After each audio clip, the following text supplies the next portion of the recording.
The government took my G fund. Should I panic? Yes, you should panic, according to our favorite Chris Barfield over at Barfield Financial. And you can sign up for Barfield's website here, Barfield Financial, and you can watch his blog.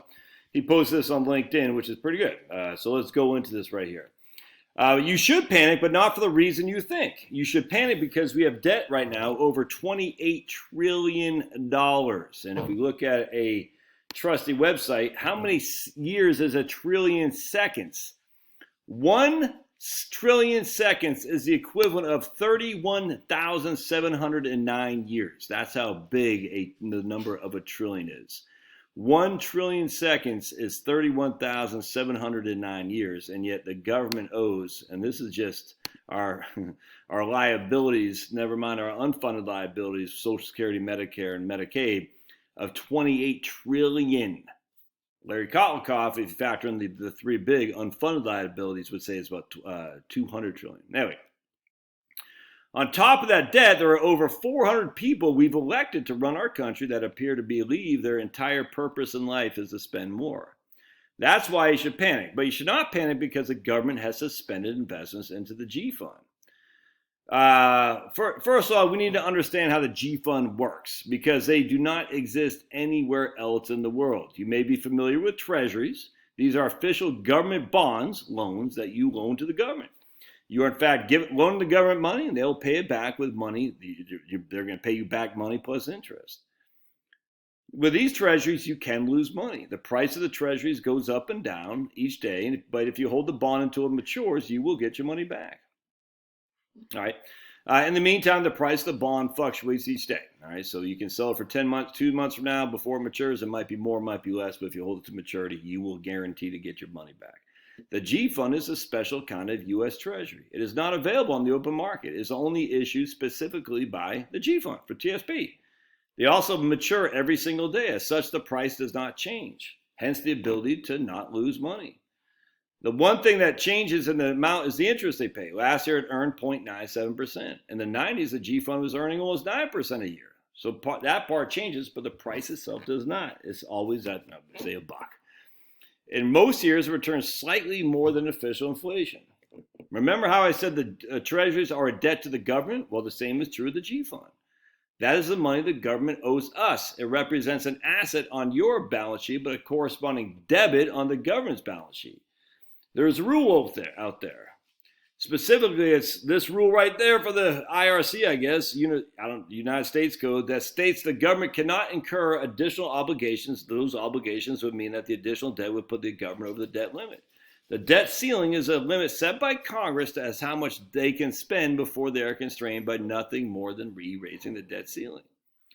Think of it this way. You have a credit card. When it's maxed out, you're broke. When you get off the phone after pleading with the bank, they've raised the credit limit.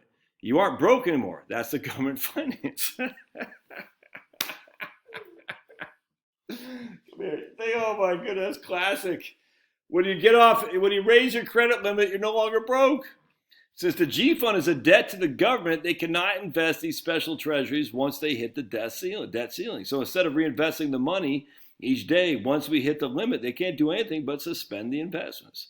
Then the money can be used to fund the government in extraordinary times, which is, as we'll see, anything but extraordinary. They're always doing this. In 2019, the U.S. government came up with a unique way of getting around the debt ceiling. They just suspended it. The equivalent would be the bank removing your credit card limit altogether, allowing money to be spent with no limit in sight. The debt limit was suspended until this last August 1st, 2021. As such, on Sunday, when we reached it, Monday came around and we're already at the ceiling. TSP G funds were suspended and the fund of articles started. How to borrow the $300 billion from the G Fund? We hit the debt limit. Sorry, we'll pay it back. Love the government. Oh my goodness. Here's the deal. It's not even unusual. This occurred, all these times. In case you think we've done better in the last few years, remember the only reason we didn't hit the limit in 2019 and 2020 was because there was no limit. Oh my goodness. Each time this happened, the government robs the G Fund piggy bank and uses the money to pay bills. Once the debt limit is raised again, the government takes more borrowed money, puts all of the G Fund back again. You don't lose anything as a TSP holder. The average TSP holder doesn't even know this happens because nothing changes with their account. They can still buy and sell the G fund, invest as normal, make withdrawals. The only thing that changes, the money isn't actually there. But wait, we can withdraw the money that isn't there? Of course, this isn't your bank account, it's the government's. Money is just numbers on a screen. Wait, you didn't think all that money we have is actually printed and exists, did you? The bottom line is the government spending in G fund investments impacts the TSP holder not a single bit, except that he becomes more and more in debt, same as all his fellow Americans, to the tune of a few more trillion, a few more 31,709 years. And that's why he should panic. Man, such a good article. Oh, I gotta say classic Chris Barfield right here. Funny and scary at the same time. Oh my goodness, that is nuts. We are. He says, "I'm tagging you, Josh Scalise, since you asked for it." It's all fake. It's all fake. Look, man. It's all fake. There's no other way around that. Does that mean you get out of the market? No. I mean, maybe. I don't know. I'm not. I'd sit there and say, every day I sit there and say, I should take my money out of the market, just go buy some freaking land. But I'm like, I just can't. Because people were saying that back in the 80s, man. People were saying that back in the 60s. That doesn't mean it can't happen. It just means it will collapse. I don't know when, where, or how. But who's going to replace America? I mean, I know. Look, they said that in Germany. I was just watching a thing about mass psychosis in the public, and Germany was on there. You know, Mao, the whole thing, because what we're going through right now with what, boink.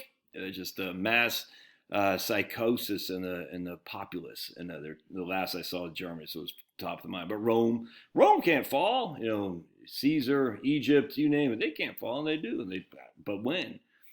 Rome was on its back for 300-400 years, man. You know what I'm saying? And what the Mongolians take over, or the Visigoths, I'm not even sure.